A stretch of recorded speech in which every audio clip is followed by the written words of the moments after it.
శుక్లాంబరధరం విష్ణుం శశివర్ణం చతుర్భుజం ప్రసన్నవదనం ధ్యాయే సర్వవిఘ్నోపశాంతయే. ఓం గం గణపతయే నమః. ఓం శ్రీమాత్రే నమః. ఓం శ్రీ గురుభ్యో నమః. మా ఆది అస్సలను చూస్తున్నటువంటి మీ అందరికీ పేరు పేరున నా హృదయపూర్వక నమస్కారాలు. ఇప్పుడు మనం 12th జూలై 2026 నుండి 18th జూలై 2026 వరకు కూడా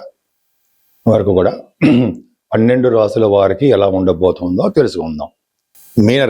మీనరాశి వారికి శని ఉన్నప్పటికీ కూడా, ఏలినాటి ప్రభావం ఉన్నప్పటికీ కూడా 12వ భావంలో రాహు, ఈ రాశిలో శని ఈ చిన్న ఇబ్బందులు కలిగిస్తూ ఉంటారు, చికాకులు కలిగిస్తూ ఉంటారు. దూర బంధువులకి హెల్త్ ప్రాబ్లమ్స్ ఉండేటి చేస్తూ ఉంటాడు. అలాగే సరైన జరుగుతూ ఉంటాయి. కానీ ఆర్థికంగా మాత్రం ఎటువంటి పరిస్థితుల్లో ఇబ్బంది పడరు. బహుశా మీ తమ్ముడిని కలవడానికి అవకాశం ఉంటుందండి. కానీ శని దృష్టి కుజురుకుంది కాబట్టి మీరు ప్రయాణాలు చేస్తున్నప్పుడు కొంచెం జాగ్రత్తగా ఉండండి. అంటే మీ తమ్ముడికి కానీ మీ చెల్లెలకు కానీ వాళ్ళకి చిన్న దెబ్బలు తగలడమో, చిన్న ఇబ్బంది కలగడానికి అవకాశాలు మాత్రం ఉన్నాయి. 4th భావంలో రవి బుధులు బ్రహ్మాండంగా ఉన్నారండి. వేదశాస్త్ర విద్య వస్తుంది. అలాగే ఫైనాన్స్ రంగం విద్య వస్తుంది. ఫైనాన్స్ అండ్ అకౌంట్ CSE, అలాగే మంచి భూములు, వాహన సౌఖ్యాలు కలవారుగా మీరు బ్రహ్మాండంగా ఉంటారన్న సందేహం లేదు. చాలా బాగుంటారు. 4th భావం మీ అమ్మగారికి బాగుంటుంది. అలాగే సంగీతంలో కూడా మీరు రాణింపు ఎక్కువ ఉంటుంది. అంతేకాకుండా మంత్రి పదవులు రావడానికి అవకాశం ఉంది. పంచమ స్థానంలో గురుచంద్రులు ఉన్నారు కదండి, బ్రహ్మాండంగా ఉన్నారు. అంటే వెండి ఆభరణాలు, బంగారు వస్తువులు కొనుక్కుంటారు. మీకు పుత్రికా సంతానం కలగడానికి 14-15 తారీఖుల్లో అవకాశాలు ఉన్నాయి. బ్రహ్మాండంగా ఉన్నాడు గురుడు బాగుండడం వలన వేదశాస్త్ర విద్య కూడా బ్రహ్మాండంగా ఉంటుంది. గురు బాగుండడం వలన మీకు అట్రాక్షన్ అంటే జనాకర్షణ ఎక్కువ ఉంటుంది. అంతేకాకుండా సాహిత్య రంగం, సినిమా రంగంలో, సాహిత్య రంగంలో బాగా డెవలప్ అవుతారు. సంగీతము, సాహిత్యము, నృత్యము అవన్నీ ఉంటాయి. ముఖ్యంగా సాహిత్య రంగంలో ఒక డబ్బులు బాగా ఎక్కువ ఉండడానికి అవకాశాలు ఉన్నాయి. చాలా బాగుంటుందండి. అంతేకాకుండా మీకు స్టాక్ మార్కెట్లో కూడా డబ్బులు సంపాదించడం బాగుంటుంది. బహుశా వెండి ఆభరణాల మీద, బంగారు ఆభరణాల మీద ఇన్వెస్ట్మెంట్ చేస్తే బాగా డబ్బులు సంపాదించుకుంటారు. శుక్రకేతువులు 6వ భావంలో ఉన్నారు. శుక్రుడు 6వ భావంలో తప్పు. చెడు అలవాట్లు, చెడు బుద్ధులు, చెడు స్నేహితులు కలవడానికి అవకాశం ఉంది. కొంచెం జాగ్రత్తగా ఉండండి. ఏదైనా భార్యాభర్తల విషయంలో కూడా చిన్న చిన్న వస్తాయి. అంతేకాకుండా ఏదైనా వివాహాలు కుదరడానికి కూడా ఆలస్యం అయిపోతూ ఉంటుంది. కానీ భాగ్యస్థానాన్ని మాత్రం గురుడు చూస్తున్నా, కొంచెం అంటే ఈ 2 గ్రహాలు చూస్తున్నాయి కాబట్టి 9th హౌస్ చూసుకుంటాను. నాన్నగారికి బాగుంటుంది, మీ నాన్నగారికి బాగుంటుంది. అంతేకాకుండా గురువు చూడడం వల్ల వేదశాస్త్ర పండితులకి డబ్బులు బాగా వస్తాయి. అంతేకాకుండా ఉన్నతమైన విద్య రీత్యా మీరు విదేశాలు వెళ్తారు. విదేశాలు వెళ్ళడానికి స్టాంపింగ్ అవుతూ ఉంటుంది. కుజుడి ప్రభావం వలన రియల్ ఎస్టేట్ రంగ వ్యాపారాలు, బ్యాంకింగ్ రంగ వ్యాపారాలు, విద్యా సంస్థలు, మీరు ఏ వ్యాపారం చేసినా, ఫుడ్ బిజినెస్ అయినా సరే, రెస్టారెంట్ అంటాం కదా, చాలా బాగా సక్సెస్ అవుతారంటే సందేహం లేదు. కానీ ప్రొఫెషనల్గా చిన్న ఇబ్బంది పడవలసి వస్తుందండి. కానీ ప్రొఫెషనల్గా ఇబ్బంది పడినా ఆ పంచమ అంటే 10th హౌస్ లార్డ్ లాభంలో, అది ఆ పంచమంలో బాగా ఉన్నాడు, వచ్చేలా ఉన్నాడు. కాబట్టి అంటే కొద్దిగా ప్రమోషన్స్ రావడము, లేకపోతే ఉద్యోగాలు రావడం ఆలస్యం అవడము, చిన్న ఇబ్బందులు ఉంటాయి తప్ప అన్ని విషయాలను మీరు విజయం సాధించడానికి ఎక్కువ అవకాశాలు ఉన్నాయి. నేను మీ వాడ్రేవు ఆదినారాయణరావు శర్మ, డాక్టర్ వాడ్రేవు ఆదినారాయణరావు అంటాం.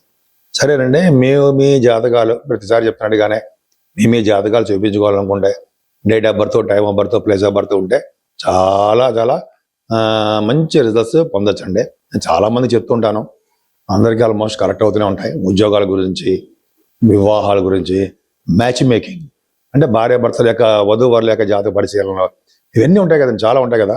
ఇది నేను ఒక్కడనే చూస్తూ ఉంటాను. మన దగ్గర ఎవరు ఉండరు చెప్పడానికి. అంటే వేరే వాళ్ళు నమ్మద్దు. అంటే నా ఆది అస్ట్రాలజీ పెట్టి కొంతమంది కూడా ఉన్నారు. అవన్నీ నమ్మవలసిన అవసరం లేదు. నేనే ఆది అస్ట్రాలజీనే ఉంటాను. నేను ఏ అంటే తెలుసు కదా మీకు, అదొకటండి.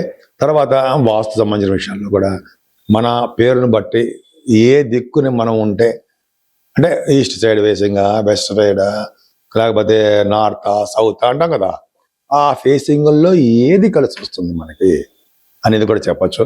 మీరు తెలుసుకోవాలంటే మనం ఫోన్ చేయించండి. అలాగే మనం వాస్తు రీత్యా కూడా నేను చెప్తాను, నాకు కూడా అనుభవం ఉంది. అంతేకాకుండా మీరు మీ అంటే జాతకాలు కానీ, వాస్తులు కానీ తెలుసుకోవాలనుకుంటే క్రింద స్క్రోల్ అవుతున్న నంబర్కి మీరు ఫోన్ చేస్తే సరిపోతుందండి. లేదా మీరు మెసేజ్లు పెట్టండి, నేనే మీకు ఫోన్ చేసి మాట్లాడతా, పర్సనల్గా మాట్లాడతా. ఇప్పుడు 12 రాశుల వారు అంటే మేషం నుంచి మీనం వరకు కూడా ఈ రాసుల వారందరూ కూడా ఆచరించదగ్గ పరిహారాలు ఏమున్నాయి? చాలా సింపుల్గా ఉన్న పరిహారాలు ఏమైనా ఉన్నాయా? ఉన్నాయి.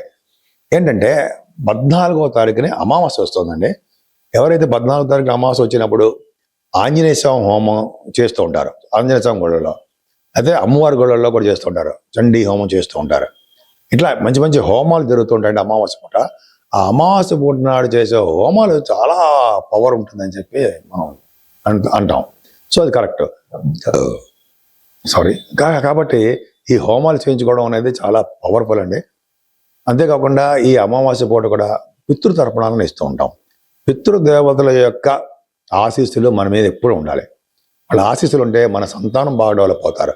పెళ్లి కాని వాళ్ళకి పెళ్లి అవుతూ ఉంటుంది, ఉద్యోగాలు రాని వాళ్ళకి ఉద్యోగాలు వస్తాయి, సంపదలు లేని వాళ్ళకి సంపదలు వస్తాయి, స్థిర నివాసం గృహాలు లేని వాళ్ళకి గృహాలు వస్తాయి. అంటే పెద్దల యొక్క ఆశీస్సులు మనకి ఎప్పుడు ఉండాలి. ఫస్ట్ వాళ్ళ ఆశీస్సులే ఉండాలి. లేకపోతే ఏడుస్తూ సంతానము లేదా బాధపడుతూ ఉండడము ఇవన్నీ జరుగుతుంటాయి. సరే, అది పక్క పెడదామండి. 15వ తారీఖు నుంచి ఆషాఢ మాసం వస్తుంది. ఈ ఆషాఢం అనేది ఆ రోజు కూడా మంచి మంచి కార్యక్రమాలు ఏది చేసేలా కూడా పరమ పవిత్రంగానే ఉంటుంది. ముఖ్యంగా దక్షిణ పుణ్యకాలం అని 17వ తారీఖు శుక్రవారం కూడా వస్తుందండి.